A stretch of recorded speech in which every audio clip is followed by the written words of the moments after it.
Welcome to the Boomer Buzz, the show that focuses on issues of interest to the 60 and over crowd, both here on Long Island and across the country. Listen as experts keep you informed about the latest health solutions, financial options, and lifestyle choices, both for senior citizens and their families. Now, here are the hosts of the Boomer Buzz, Dr. Lamarr Stanford and Patricia Stanford, corporate wellness consultant, on the voice of Nassau Community College, 90.3 WHPC.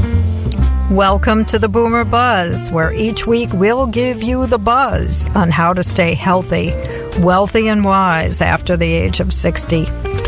Today we're speaking with Dr. Joel Fuhrman, MD, who is a regular guest on national television and is a best-selling author and authority on longevity using proper dietary principles. Welcome to the show, Dr. Fuhrman. It's an honor to have you back on our show today. Oh, thank you. Thanks for having me. Yeah. First of all, Dr. Fuhrman, you have been referred to as a, quote, celebrity physician. Do you like that? Do you like being called a celebrity physician? Does that have a good connotation or a bad connotation? I don't know. I don't know what to think about it. But, I know one thing, that I'm so grateful for the opportunity that I had on public television to be able to talk to my message to all across America. Because whatever they call me, I've been seen on TV so many hundreds of times that I've changed the lives of hundreds of thousands of Americans, and we've revolutionized their health and saved their lives. So it's been such a blessing in my life that I've had the opportunity to touch other people in that way. Mm-hmm. I think my television shows on PBS has raised over $35 million for PBS, and one of their best, most productive and money-making shows for the station, for the pledge shows. But also, if it's making money for PBS, that means people are getting the videos and the books and the reading, and that means hundreds and hundreds of thousands of people are reading my information, and be having 6 New York Times best-selling books, and because of my exposure on television, and they might be playing the show in the middle of the night when they have to fill a spot, or over and over again. Mm-hmm. I remember one person told me from PBS, they said, your shows have been shown on TV, and you've been on television more hours than Oprah has. Mm-hmm. Oh my goodness, that's great! You're getting your message out there. Now, of all your books, what one do you think has had the most productive impact on the public? You had one on horror. Well, the book that I sold the most is called Eat to Live, but because that was written in 2004, I feel I have more updated books that are better for people to buy right now, even though that's my best-selling book. I mean, Eat to Live cookbook, people love that book too, but my book, The End of Dieting, is the book I recommend for people who are overweight and food addicts and yo-yoing their weight and have failed on diets. I get them the book, The End of Dieting, because so The Eat to Live is still a great book, but of course I've written 12 books and I bring things more up to date as I move forward, obviously. Mm-hmm. Now, in your book and lectures, you're pretty hard on the U.S. fast food industry like Burger King and McDonald's. How can we wean the public off of these calorie-dense and nutrient-light foods? My most recent book is called Fast Food Genocide. Did you know that? No. That says it, huh? You can't confuse that one, can you? Right, Fast Food Genocide. And I discuss all the data to show that the fast foods, how destructive they are to your brain. Because most people, I think, are starting to get the picture that what they eat creates obesity and diabetes and heart disease and cancer. But they don't see the relationship between food and mental illness, and the relationship between fast food and depression and other types of mental illness being induced by fast food. So I discuss in that book the fact that even 2 servings of fast food a week, or commercial baked goods such as a croissant or pizza or something, even 2 servings a week doubles your lifetime risk of developing depression. And it goes up from there. And almost every person that eats fast food develops some degree of dysthymia, which means it flattens their affect, it makes them less excited about life, less creative, and lowers their intelligence. So what I'm saying right now is that to the extent that you're an addict, and fast foods have been designed by their nature to be highly addictive, it takes you away from being the full human that you could have been. You're not as caring, giving, not as creative. You can't be as good as a parent. You're not as loving. The more you're an addict, the more you're driven to meet your own addictive needs and take priority over this primitive brain's desire to stimulate dopamine. And the more you do that, the more it weakens the person you could have become. Sure. So I'm saying that this is very important stuff, because when we have people getting angry and shooting other people and doing all kinds of crazy stuff. And we have depression. It used to be 1 in 5 Americans. It used to be 1 in 100 Americans that were mentally ill. Now it's 1 in 5. Wow. So I'm saying that fast food is not just causing cancer, it's destroying the fabric of our society. And it's much more dangerous than people suspect. I just got a question that came out of the blue here. Dr. Fuhrman, how long do you expect to live? Well, my message to people is we can live to be 100 years old with our full mental faculties intact and good health. And I think that certainly it's reasonable to live between 95 and 105 for most people. The bell-shaped curve swings across around 75 to 80 across America right now, which means some people die at 60 and some people die at 90, but most people conjugate between 70 and 85. And now, but when you follow what I call a nutritarian diet, it doesn't just extend your life, it keeps you well in your later years and keeps your mental faculties and your physical body intact so you can really enjoy your later years and really make them your most enjoyable years of your life. And then it narrows the bell-shaped curve. By narrowing the bell-shaped curve, what I'm saying is genetics are playing less of a role. Instead of having some people dying 10 years earlier and some people dying 10 years later, we have most people dying closer to that 100-year mark. And, of course, I'm saying this by looking at the blue zones around the world, but also a nutritarian diet is designed to be better than a blue zone diet. And now that I've been in practice for so many years as a physician, I have patients who came to me with heart disease and with medical problems in their 70s that are now in their late 90s thriving and doing well, who used to be sick, and now they're not. I have one guy, for example, who was going to have angioplasty when he was 73 or something about 25 years ago, because now he's 98 years old. And he's unknown, and now he's off the blood pressure medications, he's off the cholesterol-lowering drugs, he's unknown, his chest pains are gone, his blockages went away, he's unknown, so we're seeing people actually get healthier as they get older, because age is not the factor that makes the cardiovascular system degenerate.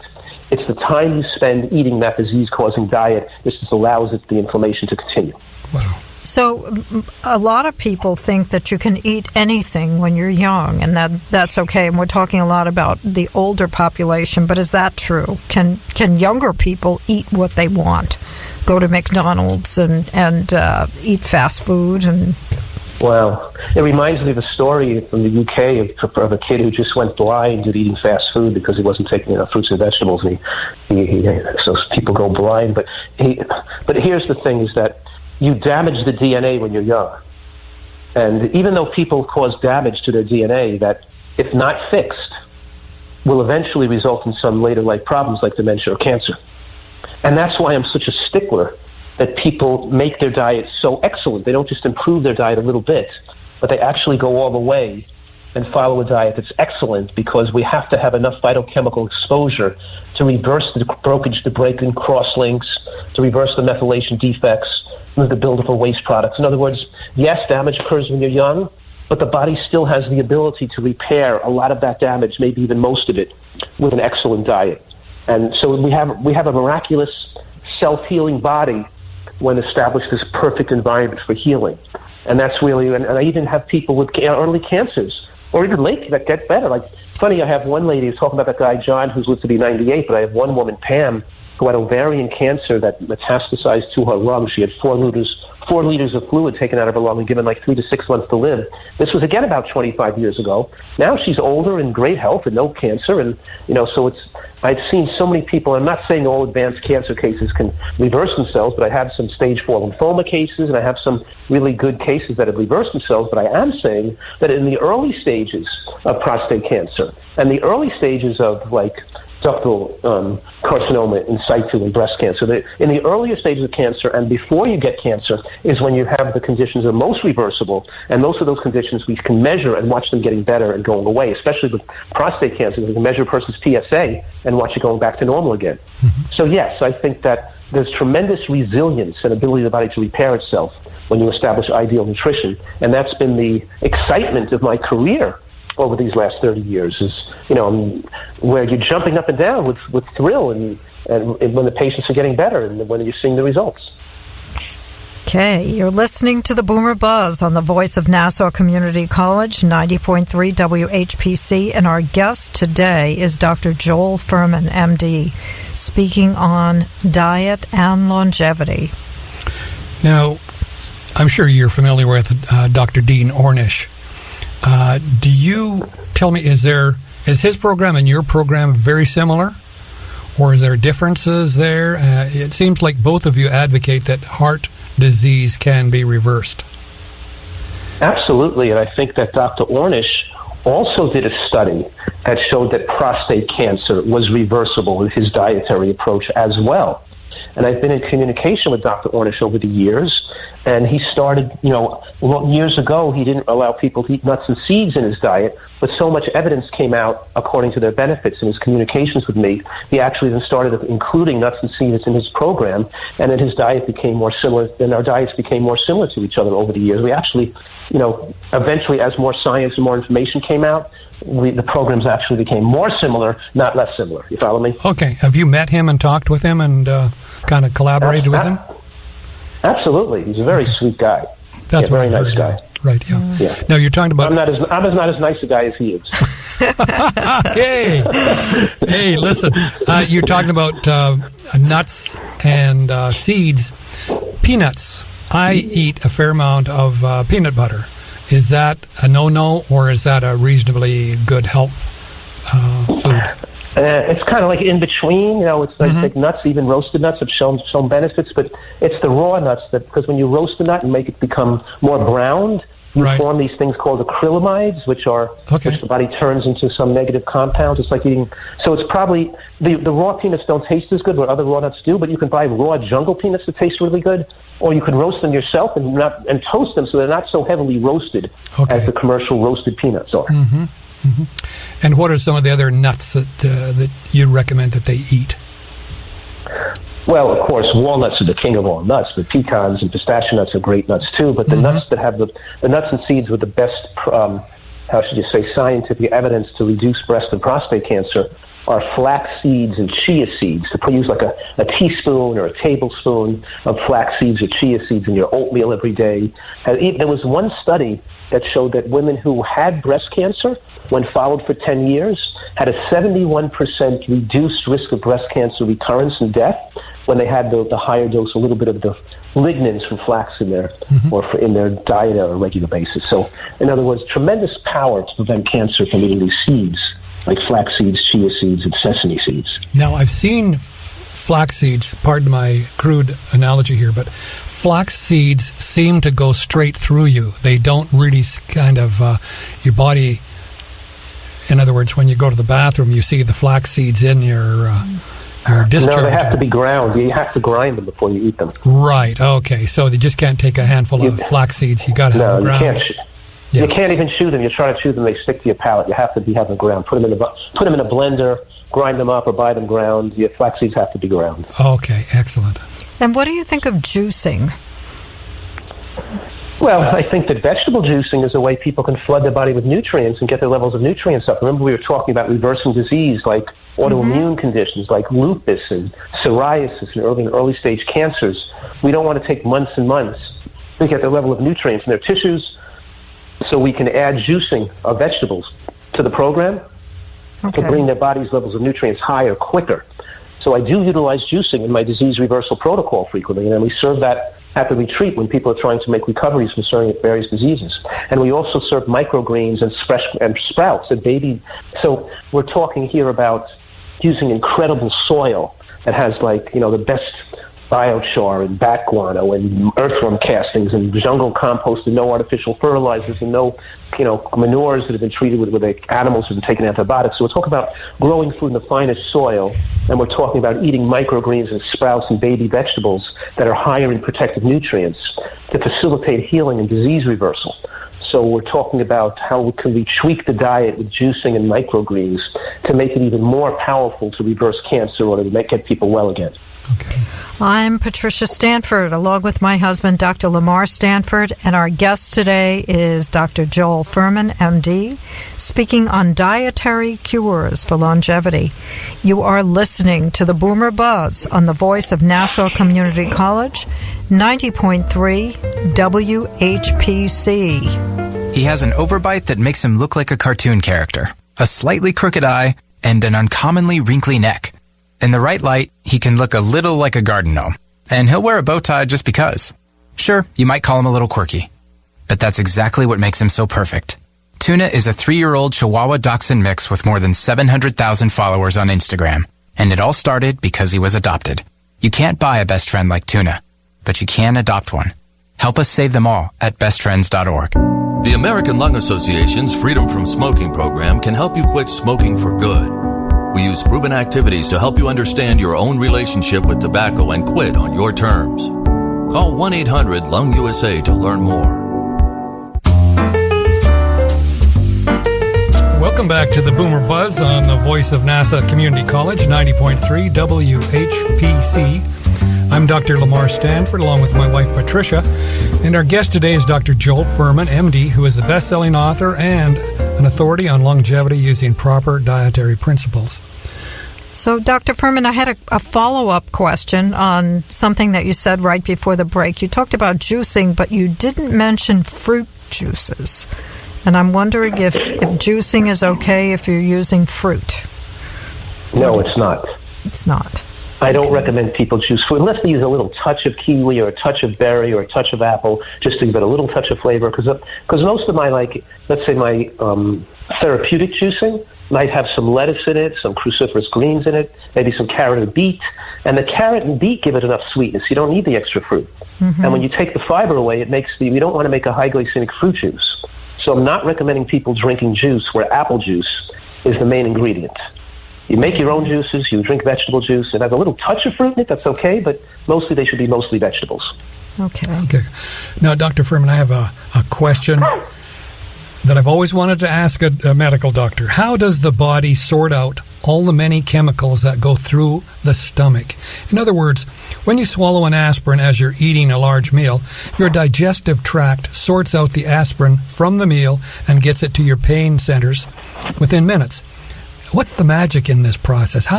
It seems like there's a little computer down in your stomach that sorts all this stuff out. Have you got that one figured out? Well, that's not really what happens. It gets absorbed with the food. It gets dispersed through your body tissues evenly. It doesn't go to the areas where you have pain. It goes in all areas, but there are receptors in the areas where you have pain that it's being hitting, but it's also circulating to other areas where it's not needed to work. That's why we don't really want to use pain medications that are non-specific like that and throw these toxins into the whole body that doesn't need them. I'd much rather give a person an ointment or a cream or a gel on their wrist that has anti-inflammatory substance to penetrate the wrist or rub it on the back where it hurts and not have to medicate their whole body just to get the wrist feeling better. Okay, you know what I mean? So we're reducing the possibility of toxicity by using more localized treatments. Yeah. So your whole body gets, when you take the aspirin, your whole body gets pain cured rather than just a specific one. Okay. Right. Now, one question. What about vitamin supplements? There's a pretty popular advertisement on radio down here. I won't mention any names, but they say that they've got fruits and veggies in this capsule, and they take them. And is there any magic to taking? Obviously, they don't have the fiber that they have in regular consumption of fruit stuff. But and to the extent, because if you're taking the fruits and vegetables in some kind of capsule or tablet, then I guess that means you're not eating all the fruits and vegetables you should be. And if you're not eating all the fruits and vegetables, then what are you eating? You're eating toxic, disease-causing food in your diet. The fruits and vegetables make you fill you up, and it's crowd out the foods you should not be eating. You have to fill your stomach only holds a liter of food. You have to fill that liter with lots of healthy, fibrous, good food, fruits and vegetables. So it doesn't work if you try to take it in a capsule form. But the most important thing people should remember is that some synthetic ingredients in multivitamins, especially folic acid and vitamin A, increase the risk of cancer. I'm saying that multivitamins have some good ingredients in them, like vitamin D and iodine and zinc, and that people need, but it also has stuff in there that people don't need that could hurt them. Like folic acid? Is folic acid? Like folic acid. It's a synthetic product made from petroleum. It's not the same as folate that we get from green vegetables and beans. When you eat a healthy diet, you get tons of folate. Your levels are super high. We've discombobulated the whole body when we try to use a synthetic petroleum product for the real folate we get from eating vegetables. So it's like giving people who are pregnant folic acid instead of telling women they should be eating vegetables to get their folate. And because of that, now we have a whole leading cause of death in children is acute blastocytic leukemia, other than accidents. So an acute blastocytic leukemia is linked to the lack of vegetables in the diet during pregnancy and even prior to pregnancy. So we're saying that giving people this idea that pills can take the place of good eating is a negative for society. There's no substitute for eating right. But I am saying that once you're on a healthy diet, that taking some zinc and B12 and iodine and vitamin D and DHA can be beneficial. So I give people this whole nutritarian program kind of checks off every box of what could be hurtful or helpful, so people can really target their program to make sure they're not making a mistake that could interfere with their possibility of living to be 100 years old in great health. So really making people giving all the information they need as far as food, supplements, how to cook it, how to maintain the nutrients when they cook it.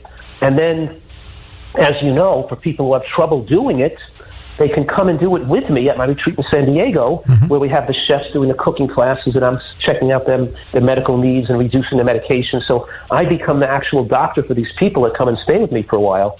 And it's transformational because they come in with diabetes and with high blood pressure, and they leave a month or two later with no diabetes, with no high blood pressure, on no medications. But more importantly, they know how to take care of themselves the rest of their life, and they enjoy it, and they leave preferring eating this way. It's the way they're enjoying eating. They prefer to eat this way, and I know they're going to stick with it now. Whereas before they came in, they couldn't really do it. They didn't have the skills and the knowledge to really do it on their own.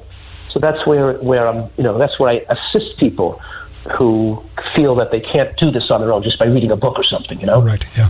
Now, you're over 65. You're over 60, I should say. Do you take any vitamin supplements? Yes, I take my own supplements that I've designed. Okay. So I take extra. Because, on a plant-based diet or a plant-rich diet, you only absorb about 20% of the zinc.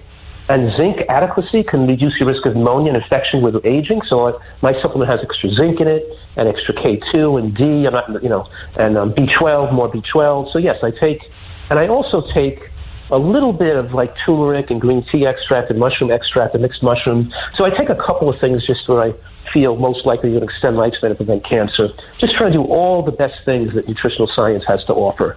At the same time, being conservative, not to take things that could be harmful. Well, I was going to ask you about, you mentioned turmeric. I was going to ask you about the role of spices. Does it help to have certain spices in our diet? Like Alzheimer's, does it affect Alzheimer's?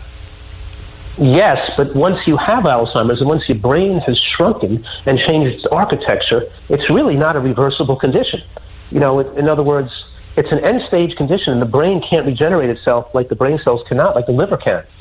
So what I'm saying is these things are preventative against dementia and Alzheimer's, but they're not curative once you wait till a person gets that far eating junk food and not, So yes, that's why we're doing eating right when we're feeling good and not waiting when we have memory loss and feel later in life we're going to start to eat right. Now's the time to make the change while you're still well. It's never too soon.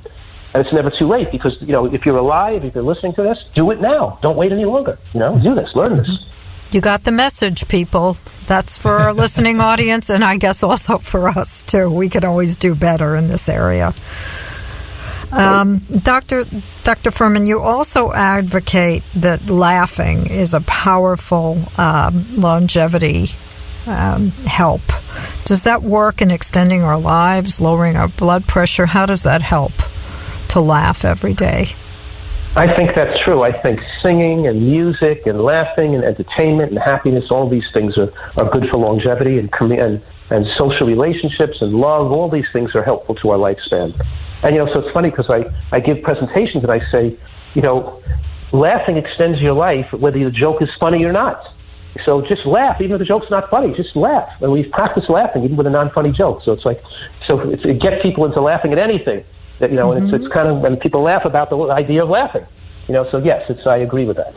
I went to a lecture years ago with this man from India, I guess some kind of a guru, and a friend brought me to listen to the lecture. And he just said, okay, now we're going to laugh. And we just laughed, and then we would laugh some more. And it was, after a while, it was funny that we were sitting around laughing, and it seemed like it was great fun. When we left, we thought, oh, we feel better. So it had some kind of positive effect. Some jokes. It's good if you can throw some jokes in there, too. That makes it easier, of course. Now, maybe I could just change the subject a little bit, Dr. Fuhrman. I personally have a real problem with smokers.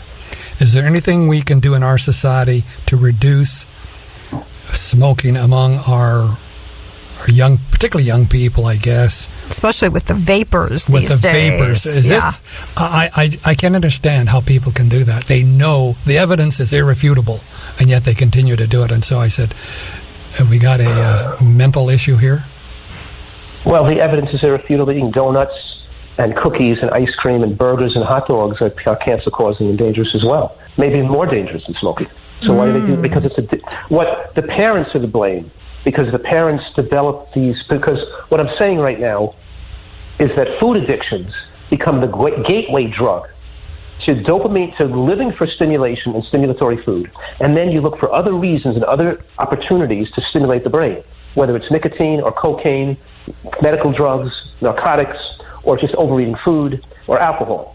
People are trained by their parents because we're eating a diet style that couldn't be. I always make the joke. I say this American diet's been designed by Al Qaeda because it couldn't be better designed to kill people. Had they designed it to do this? That's how dangerous it is. And so I'm saying, yes, if you raise your kids with the idea that they are what they ate and they become who they want to be based on how they take care of their body, I don't think a person raised with that upbringing and importance of eating healthfully would then go choose to smoke cigarettes.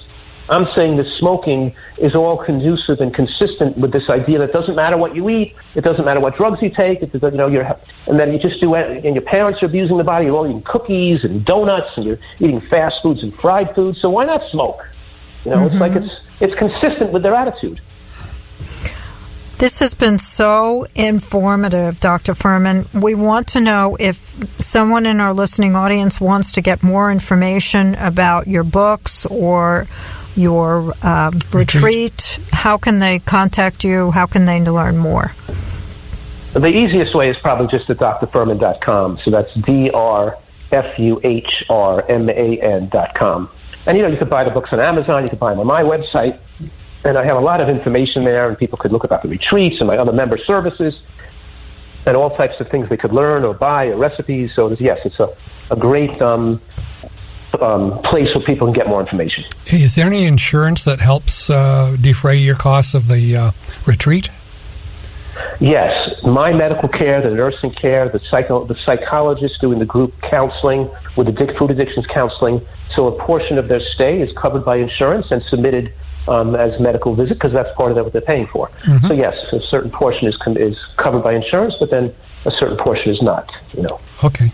Excellent. And they can watch you on PBS since you're on so often. So that'll be great too. So now they will know who you are. They can look for me and find me on television late at night usually. Yeah. We want to thank our guest, Dr. Joel Fuhrman, MD, who is a best-selling author and national TV personality, a celebrity physician. This discussion has been really interesting and informative. We hope you will benefit from listening to it. And we'd like to invite Dr. Fuhrman to come back some other time and inform us. He's so informative and got novel ideas. Thank you, Dr. Fuhrman. I'm Patricia Stanford, along with my husband, Dr. Lamarr Stanford, and you've been listening to the Boomer Buzz on 90.3 WHPC. This show will be available as a podcast on iTunes, Android Podcasts, Spotify, and Spreaker.com. If you have any comments, email them to us anytime at whpc@ncc.edu. Thank you for listening to the Boomer Buzz here on the voice of Nassau Community College.